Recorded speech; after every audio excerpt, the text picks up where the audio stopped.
स्वागत है हमारे अखिलेश मोटिवेशन चैनल में। आज हम बात करेंगे एक नई ज्ञानवर्धक जानकारी के बारे में। क्या आप जानते हैं कि हमारे शरीर में 7 चक्र होते हैं? पहली है मूलाधार चक्र। यह चक्र रीढ़ की हड्डी के सबसे निचले हिस्से के आसपास होता है। इस चक्र को कुंडलिनी का मुख्य स्थान कहा जाता है। इसका एक और नाम भूमंडल भी है। इसका बीज अक्षर लंब है और यह चौकोर तथा उगते हुए सूर्य के समान स्वर्ण वर्ण का होता है। भौतिक रूप से सुगंध और आरोग्य इसी चक्र से नियंत्रित होते हैं। आध्यात्मिक रूप से यह चक्र धर्म, अर्थ, काम और मोक्ष को नियंत्रित करता है। व्यक्ति के अंदर अत्यधिक भोग की इच्छा और आध्यात्मिक इच्छा इसी चक्र से आती है। जिनके जीवन में भोग, संभोग और निद्रा की प्रधानता है, उनकी ऊर्जा इसी चक्र के आसपास एकत्रित रहती है। मनुष्य तब तक पशु व्रूला ध्यान लगाने से यह चक्र जागृत होने लगता है। इस चक्र के जागृत होने पर व्यक्ति के भीतर वीरता, निर्भीकता और आनंद का भाव जागृत होता है। सिद्धियां प्राप्त करने के लिए वीरता, निर्भीकता और जागरूकता का होना जरूरी है। दूसरा है स्वादिष्ठान चक्र। इस चक्र को तामसिक चक्र माना जाता है। यह चक्र मूल से 4 अंगुल ऊपर स्थित होता है और इसकी 6 पंखुड़ियां हैं। इस चक्र का बीज मंत्रवम है। यह जल तत्व का चक्र है तथा इस चक्र का स्वरूप अर्थ चंद्राकार है। इस चक्र से निम्न भावनाएं नियंत्रित होती हैं: अवहेलना, सामान्य बुद्धि का अभाव, आग्रह, अविश्वास, सर्वनाश और क्रूरता आदि। इसी चक्र से व्यक्ति के अंदर काम भाव और उन्नत भाव जागृत होता है। अगर आपकी ऊर्जा इस चक्र पर ही एकत्रित है तो आपके जीवन में आमोद प्रमोद, मनोरंजन, घूमना फिरना और मौज मस्ती करने की प्रधानता रहेगी। यह सब करते हुए ही आपका जीवन कब व्यतीत हो जाएगा आपको पता भी नहीं चलेगा। जीवन में मनोरंजन जरूरी है, लेकिन मनोरंजन की आदत अच्छी नहीं होती। इस आदत पर नियंत्रण रखकर चक्र को जागृत कर सकते हैं। इसके जागृत होने पर क्रूरता, गर्भ, आलस्य, प्रमाद, अवज्ञा, अविश्वास आदि दुर्गुण का नाश होता है। तीसरा है मणिपुर चक्र। यह चक्र नाभि के ठीक पीछे रीढ़ की हड्डी पर स्थित होता है। यह चक्र 10 पंखुड़ियां वाला होता है तथा इस चक्र का बीज मंत्र रम है। इस चक्र की आकृति त्रिकोण है और रंग रक्त के समान लाल है। यह चक्र ऊर्जा का सबसे बड़ा केंद्र है। यही से सारे शरीर में ऊर्जा का संचरण होता है। यह अग्नि तत्व को नियंत्रित करता है और राजसिक गुणों से संपन्न है। इस चक्र से निम्न वृत्तियां नियंत्रित होती हैं: लज्जा, दुष्ट भाव, ईर्ष्या, सुशक्ति, विषाद, कृष्णा, मोह, घृणा, भय आदि। मन या शरीर पर पड़ने वाला प्रभाव सीधा मणिपुर चक्र पर पड़ता है। जिस व्यक्ति की चेतना या ऊर्जा यहां एकत्रित रहती है उसे काम करने की धुन सा रहती है। ऐसे लोगों को कर्मयोगी कहते हैं तथा ये लोग दुनिया का हर कार्य करने के लिए तैयार रहते हैं। अपने कार्य को सकारात्मक आयाम देने के लिए इस चक्र पर ध्यान लगाकर पेट से श्वास लेने से यह चक्र जागृत होता है। इस चक्र के जागृत होने से तृष्णा, ईर्ष्या, चुगली, लज्जा, भय, घृणा, मोह आदि दूर हो जाते हैं। यह चक्र मूल रूप से आत्मशक्ति प्रदान करता है। चौथा है अनाहत चक्र। यह हृदय के बीचों बीच रीढ़ की हड्डी पर स्थित होता है। इस चक्र में 12 पंखुड़ियां होती हैं तथा इस चक्र को सौरमंडल भी कहा जाता है। इसका आकार षटकोण है और इसका वर्ण हल्का हरा है। इस चक्र का बीज मंत्र यम है। इस चक्र से निम्न प्रकार की वृत्तियां नियंत्रित होती हैं: आशा, चिंता, चेष्टा, ममता, दंभ, विवेक, विकल, अहंकार आदि। मानसिक अवसाद की दशा में इस चक्र पर गुरु ध्यान और प्राणायाम करना अद्भुत परिणाम देता है। आध्यात्मिक रूप से यह चक्र धर्म, अर्थ, काम और मोक्ष को नियंत्रित करता है। व्यक्ति के अंदर अत्यधिक भोग की इच्छा और आध्यात्मिक इच्छा इसी चक्र से आती है। जिनके जीवन में भोग, संभोग और निद्रा की प्रधानता है, उनकी ऊर्जा इसी चक्र के आसपास एकत्रित रहती है। मनुष्य तब तक पशु व्रूला ध्यान लगाने से यह चक्र जागृत होने लगता है। इस चक्र के जागृत होने पर व्यक्ति के भीतर वीरता, निर्भीकता और आनंद का भाव जागृत होता है। सिद्धियां प्राप्त करने के लिए वीरता, निर्भीकता और जागरूकता का होना जरूरी है। दूसरा है स्वादिष्ठान चक्र। इस चक्र को तामसिक चक्र माना जाता है। यह चक्र मूल से 4 अंगुल ऊपर स्थित होता है और इसकी 6 पंखुड़ियां हैं। इस चक्र का बीज मंत्रवम है। यह जल तत्व का चक्र है तथा इस चक्र का स्वरूप अर्थ चंद्राकार है। इस चक्र से निम्न भावनाएं नियंत्रित होती हैं: अवहेलना, सामान्य बुद्धि का अभाव, आग्रह, अविश्वास, सर्वनाश और क्रूरता आदि इसी चक्र से व्यक्ति के अंदर काम भाव और उन्नत भाव जागृत होता है। भौतिक, ध्यान, कल्याण, महान कार्य, ईश्वर में समर्पण, विश्व और अमृत आदि। यह चक्र आकाश तत्व और 8 सिद्धियों से संबंध रखता है तथा संगीत के 7 सुर इसी चक्र द्वारा उत्पन्न होते हैं। कुंडली शक्ति का जागरण होने से जो ध्वनि आती है वह इसी चक्र से आती है। इस चक्र के गड़बड़ होने से वैज्ञानिक रूप से थायराइड जैसी समस्याएं और वाणी की विकृति पैदा होती है। यह चक्र और भी उच्चतम आध्यात्मिक अनुभूतियां देता है तथा सारी की सारी सिद्धियां इसी चक्र में पाई जाती है। सामान्य तौर पर यदि आपकी ऊर्जा इस चक्र के आसपास एकत्रित है तो आप अति शक्तिशाली होंगे। कंठ में संयम करने और ध्यान लगाने से यह चक्र जागृत होने लगता है। मनुष्य को इसके जागृत होने पर 16 कलाओं और 16 विभूतियों का ज्ञान हो जाता है। इसके जागृत होने से जहां भूख और प्यास को रोका जा सकता है वही मौसम के प्रभाव को भी रोका जा सकता है। छठा चक्र है आज्ञा चक्र। यह दोनों भौहों के बीच स्थित में होता है। यह चक्र 2 पंखुड़ियां वाला होता है। एक पंखुड़ी काले रंग की है और दूसरी पंखुड़ी सफेद रंग की है। सफेद पंखुड़ी ईश्वर की ओर जाने का प्रतीक है और काली पंखुड़ियों का अर्थ सांसारिक की ओर जाने का प्रतीक है। इस चक्र के 2 अक्षर और बीज मंत्र ओम है। इस चक्र का कोई ध्यान मंत्र नहीं है क्योंकि यह 5 तत्वों और मन से ऊपर होता है। इस चक्र पर मंत्र का आघात करने से शरीर के सारे चक्र नियंत्रित होते हैं। इस चक्र पर इड़ा, पिंगला और सुषुम्ना आकर खुल जाती है और मन मुक्त अवस्था में पहुंच जाता है। सामान्य तौर पर जिस व्यक्ति की ऊर्जा यहां ज्यादा सक्रिय होती है ऐसा व्यक्ति बौद्धिक रूप से संपन्न, संवेदनशील और तेज दिमाग का बन जाता है, लेकिन वह सब कुछ जानने के बावजूद मौन रहता है। घरे कुटी के मध्य ध्यान लगाते हुए साक्षी भाव में रहने से यह चक्र जागृत होने लगता है। यहाँ अपार शक्तियां और सिद्धियां निवास करती हैं। इस आज्ञा चक्र के जागरण होने से यह सभी शक्तियां जाग पड़ती हैं और व्यक्ति एक सिद्ध पुरुष बन जाता है। 7वां है सहस्रार चक्र। यह मस्तिष्क के सबसे ऊपरी हिस्से अर्थात जहां छोटी रखते हैं वहां पर स्थित होता है। यह सहस्त्र पंखुड़ियों वाला होता है और बिल्कुल उजले सफेद रंग का है। इस चक्र का ना तो कोई ध्यान मंत्र है और ना ही कोई बीज मंत्र। इस चक्र पर केवल गुरु का ध्यान किया जाता है। कुंडलिनी जब इस चक्र पर पहुंचती है तब जाकर वह साधना की पूर्णता पाती है और मुक्ति की अवस्था में आ जाती है। इसी स्थान को तंत्र में काशी कहा जाता है तथा इस स्थान पर सतगुरु का ध्यान या कीर्तन करने से व्यक्ति के मुक्ति मोक्ष का मार्ग सहज हो जाता है। यदि व्यक्ति यम नियम का पालन करते हुए यहां तक पहुंच गया तो वह आनंदमय शरीर में स्थित हो जाता है। ऐसे व्यक्ति को संसार, संन्यास और सिद्धियों से कोई मतलब नहीं रहता है। लगातार ध्यान करते रहने से मनुष्य जब मूलाधार चक्र से होते हुए सहस्त्र तक जागृत कर लेता है तब वह व्यक्ति परमहंस के पद को प्राप्त कर लेता है। मित्रों, मन भी एक चक्र है और मन से बड़ा कोई चक्र, कोई शक्ति नहीं है।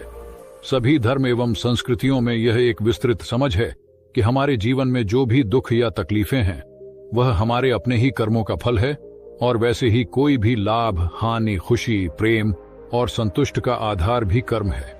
परंपरागत रीति से समय चक्र अपने 4 भागों के साथ घूमता रहता है जो मन स्थिति के परिवर्तन का प्रतीक है। उस विशेष समय अवधि में देखा जाए तो चक्र की कोई शुरुआत या अंत नहीं है। क्रियाएं और प्रतिक्रियाओं की एक निरंतर एवं शाश्वत कड़ी है जिसकी गुणवत्ता हमारे अपने हाथ में है। बदलती रथ तथा तत्वों की अखंडता समय के साथ पृथ्वी का बाह्य स्वरूप बदल देते हैं। प्रकृति के भ्रष्ट होने के पीछे का प्रेरक स्रोत है मनुष्य का मन। जब मनुष्य का मन शुद्ध, पवित्र और उसकी सोच उच्च होती है तब पृथ्वी भी सुग और सब्ज होती है। इसके विपरीत जब मनुष्य की सोच अशुद्ध और नीच होती है तो पृथ्वी का अस्तित्व भी प्रदूषित और भ्रष्ट हो जाता है। जब मनुष्य अपना दैनिक जीवन इस समय चक्र की स्मृति में रहकर व्यतीत करता है वह एक विस्तृत दृष्टिकोण मन में निरंतर बनाए रखता है। ऐसे मनुष्य को यह आभास रहता है कि उसकी सोच और कर्म का उसके निजी जीवन की गुणवत्ता पर क्या असर पड़ने वाला है। इस तरह मनुष्य जीवन के प्रांगण में पर्वत शिखर पर खड़े होकर अपने जीवन की विहंगम दृश्य का न देखने का आनंद लेते हैं बल्कि अपने जीवन में कब और कैसे आगे बढ़ा जाता है इस बात की भी समझ रखते हैं। प्रत्येक मनुष्य स्वयं ही अपने भाग्य का निर्माता है जो मनुष्य इन सातों चक्र को जागृत के साथ मन को भी नियंत्रित कर लेता है, उसके लिए इस दुनिया में कुछ भी असंभव नहीं है। मित्रों, अगर आपने हमारी प्रस्तुति को अंत तक देखा है तो कृपया हमें कमेंट्स में जरूर बताएं कि यह प्रस्तुति आपको कैसी लगी, और अब तक हमारे इंस्पायर्ड मॉन्क चैनल को सब्सक्राइब नहीं किया है तो सब्सक्राइब कर ले। धन्यवाद। आप हमेशा पूछते हैं कि ध्यान के लिए क्या करें, और हमेशा ही मैं आपको कहता हूं कि कुछ भी करने से बाहर हो जाओ। लेकिन आज बात अलग है। आज का विषय इतना अद्भुत है, इतना नया है कि शायद ये आपको और कहीं नहीं मिल सकता। एक ऐसा ध्यान जो आपके पूरे जीवन को ध्यान से भर दे, फिर आपको अलग से किसी ध्यान की जरूरत ही न रहे। वास्तविक ध्यान वही है जब आप कभी ध्यान से बाहर होते ही नहीं, यहां तक कि आपकी नींद भी आपके लिए ध्यान बन जाती है। आज केवल आपको धैर्य की जरूरत है। पंच तत्व जिनसे आपका जीवन बना है, ये आपके जीवन में कैसे चमत्कार कर सकते हैं, इसे आप बहुत ही सरलता से समझ जाएंगे। ये सीधा आपको परमात्मा के साथ जोड़ने में सक्षम है। इसका आसान से भी ज्यादा आसान तरीका, पूरी संभावना है कि आज आपका जीवन बदल जाएगा। वही पृथ्वी है, वही आकाश है, वही संसार है। विज्ञान बाहर के संसार की खोज करता है, अध्यात्म भीतर के मन की खोज करता है। विज्ञान जानना चाहता है कि संसार कैसे बना। वो कितना भी जान जाए, हमेशा अधूरा ही रहेगा। लेकिन जो मन को जान जाता है, जो अपने भीतर को जान जाता है, वो बाहर भी सब जान जाता है। क्योंकि आपका मन पूरी सृष्टि से जुड़ा है। आपकी चेतना और ब्रह्मांड की चेतना एक ही है। मन को जानने का अर्थ है होशपूर्ण जीवन, अपने जीवन की बेहोशी को तोड़ना। जब आप सोते हैं तो आपको आपका कुछ भी पता नहीं चलता, लेकिन जब आप जाग भी रहे हैं तब भी करीब करीब आप सोए हुए हैं। जैसे ही आप होशपूर्ण होने लगते हैं, तब आप नींद में भी पूरे होशपूर्ण होकर सो सकते हैं। तब आपको जागने का भी पता चलता है और सोने का भी पता चलता है। तब नींद भी आपका ध्यान बन सकती है। ध्यान के अर्थ हैं कुछ भी नहीं करना, करने से बाहर हो जाना, जहां सब कुछ ठहर जाए, जहां मन में कोई विचार ना उठे, जहां मन की सारी तरंगे, सारे विचार शांत हो जाएं। आप अभी और यही के पल में आ जाएं। ध्यान में सबसे मुश्किल यही होता है कि मन के विचारों को कैसे रोकते हैं। इसलिए ध्यान के अलग अलग प्रयोग किए जाते हैं। कभी संगीत का सहारा लिया जाता है ताकि मन को खाली किया जा सके। जब आप खाली होते हैं तब आप ब्रह्मांड की समस्त चेतना से जुड़ जाते हैं। तभी आपके जीवन में जागरण आ जाता है। आप होशपूर्ण हो जाते हैं। आप किस विधि से होशपूर्ण होते हैं ये महत्वपूर्ण नहीं है। विधि चाहे कोई भी हो, बस आप होश से भर जाए, यही महत्वपूर्ण है। आज आप एक ऐसी विधि के बारे में जानेंगे जो बिल्कुल सरल है, बिल्कुल सहज है। इसे कोई भी कर सकता है, कहीं भी कर सकता है, और यह विधि अत्यंत शक्तिशाली है। आप कितनी भी गहरी नींद में हो, कितनी भी गहरी बेहोशी का जीवन हो, ये किसी भी बेहोशी को तोड़ने में पूरी तरह सक्षम है। नाम खुमारी नानका छड़ी रहे दिन रात, वो मस्ती, वो नशा, वो आनंद की खुमारी जो कभी समाप्त ही नहीं होती, वही परमानंद की स्थिति। अगर आप भी पाना चाहते हैं तो आज की वीडियो आपके लिए ही है। जिस संसार में आप रहते हैं, जिस पृथ्वी पर आपका जीवन है, ये संसार 5 तत्वों से बना है। इसे तो सभी जानते ही हैं, पृथ्वी, जलवायु, आकाश और अग्नि। लेकिन आप इसे केवल शब्दों में ही जानते हैं। इसका अनुभव अभी आपको नहीं हुआ। आज की इस विधि में आप इन्हीं 5 तत्वों का पूरा अनुभव करेंगे।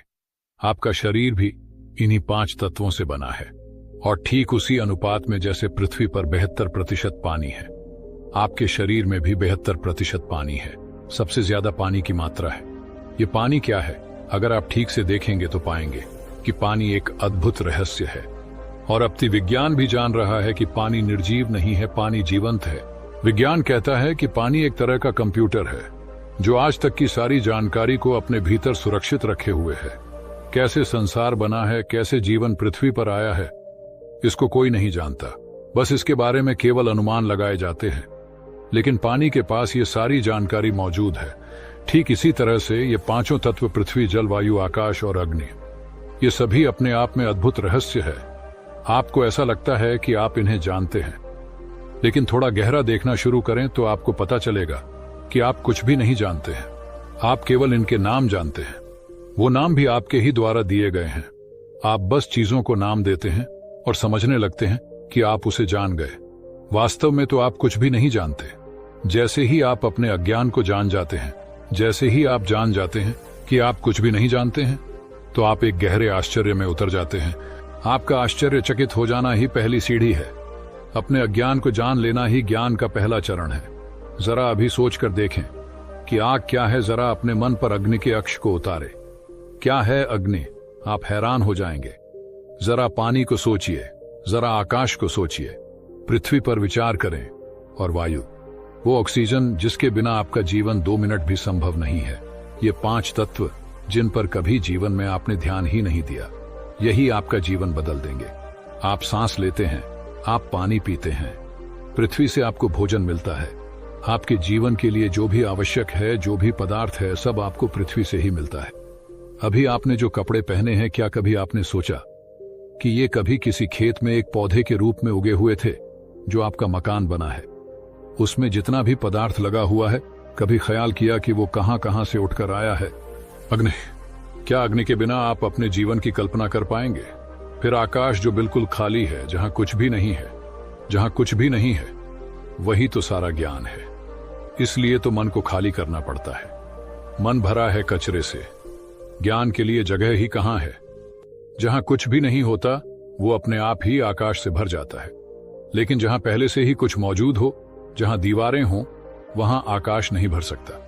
आपने जो भी ज्ञान किताबों से सीखा है, जो भी बाहर से लिया है, बस उससे खाली हो जाओ और कुछ भी करने की जरूरत नहीं।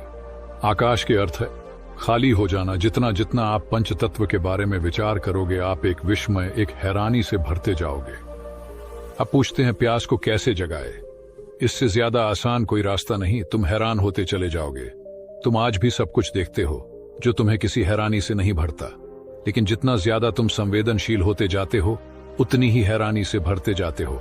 हर चीज तुम्हें हैरान कर देती है। कल भी तुम इसी नदी को देखते थे, कल भी तुम इन्हीं पेड़ों को देखते थे, कल भी तुम सांस लेते थे, भोजन करते थे, पानी पीते थे। लेकिन जैसे ही होश पूर्ण हुए, जैसे ही होश जागा, तो पूरी दृष्टि बदल गई। अब ये नदी, ये पेड़ पौधे, ये सारा संसार आपके लिए एकदम नया है। इसे आज से पहले तुमने कभी नहीं देखा। जितना आप हैरानी से भरते हैं, उतनी ही प्यास जगना शुरू हो जाती है। जब तक समझते रहे कि आप जानते हो, तो प्यास की कोई जरूरत ही नहीं थी। जैसे ही पता चला कि कुछ भी नहीं जानते, तो प्यास को जगाना नहीं पड़ता। जान जाने की प्यास जाग जाती है, अपने से ही जाग जाती है। अगर तुम प्यास को जगाते हो तो उसका कोई अर्थ नहीं। वह प्यास बिल्कुल नकली होगी। असली प्यास तो वही है जो अपने से ही जाग जाती है। तुम किसी भी तरह से उसे रोक नहीं सकते। आप सांस लेते हैं, लेकिन आपको इसका कुछ भी पता नहीं चलता। आप पानी पीते हैं, आप भोजन करते हैं, सब कुछ बेहोशी में ही होता है। आप जरा 2 मिनट सांस रोक लें, प्राण कांप जाएंगे। मेरे एक मित्र हैं जिन्हें कोई 6 महीने पहले हार्ट अटैक हुआ। उनको स्टंट डाला गया। उनको सांस अभी भी बहुत खींच कर लेना पड़ता है। पहली बार उन्होंने सांस की कीमत को जाना।